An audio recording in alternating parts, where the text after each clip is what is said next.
Buenos días, chicos, chicas. I hope everyone is staying safe and doing well.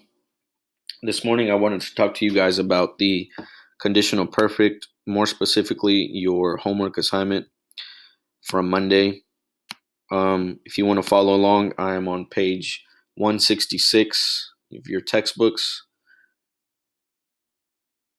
The blue box here on this page, they're wanting you to indicate the appropriate forms of the conditional perfect of the verbs. The verbs are in parentheses, and you're going to need to provide your appropriate auxiliary verb as well as the past participle of the verbs in parentheses. Because remember, to form the conditional perfect, you're going to need an auxiliary verb of haber, conjugated as follows, and your past participle. If it's an AR past participle, it's going to end in ado.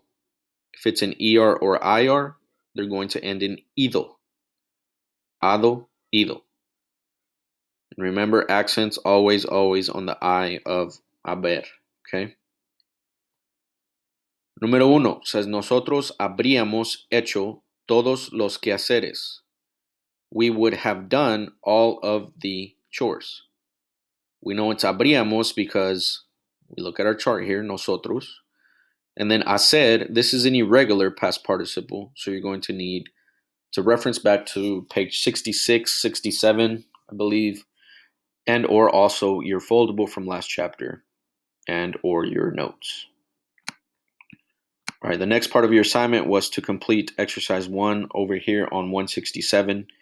And again, you are needing to provide the appropriate form of the conditional perfect of these 8 verbs. So you have 2, 4, 6, 8 blanks. So you're going to use each verb at least once. Okay? Actually, exactly once. Not at least once, exactly once. So 8 blanks for 8 verbs. Now, this is where you're going to need to use online dictionaries or the dictionary in the back of your book. Some of you are going to use Google Translate. I already know because you find it easier. Tread carefully with that, though, because it can give you a completely different tense. All right? But look, I don't think you're going to need Google Translate as much as you have used in the past. All right?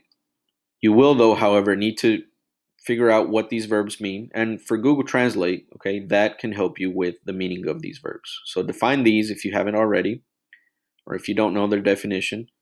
And let's take a look at number 1. Número 1. Tú is the subject. So remember what the auxiliary verb for tú is. It's haber, obviously, but what's the conjugation? Habrías, okay? Tú habrías. Now, you would have blank Ada's paper better than her. You would have blank Ada's paper better than her. Now figure out which one of these makes more sense. I've done many bloopers with these videos, so I can already tell you it's presentar. I'm not going to tell you how to conjugate it, but it's presentar. Número 1 should be presentar. All right, now, the last 2 parts of your assignment were to do 4 and 5 on 168. For 4, it's a letter that Mario is writing Enrique, and you're going to need to decide whether each statement is true or false, or lógico or ilógico. Now, these sentences are in the conditional perfect tense, okay? So, obviously, these actions did not happen, okay? But you're going to need to figure out whether they would have happened or would have not happened, because some of them make sense, some of them don't. Número 5. You're writing a paragraph with at least 5 sentences that explains things you would have done differently this year. So, I would have taught you better. I would have talked less. I would have punished you more. I would have paid attention to my teacher more.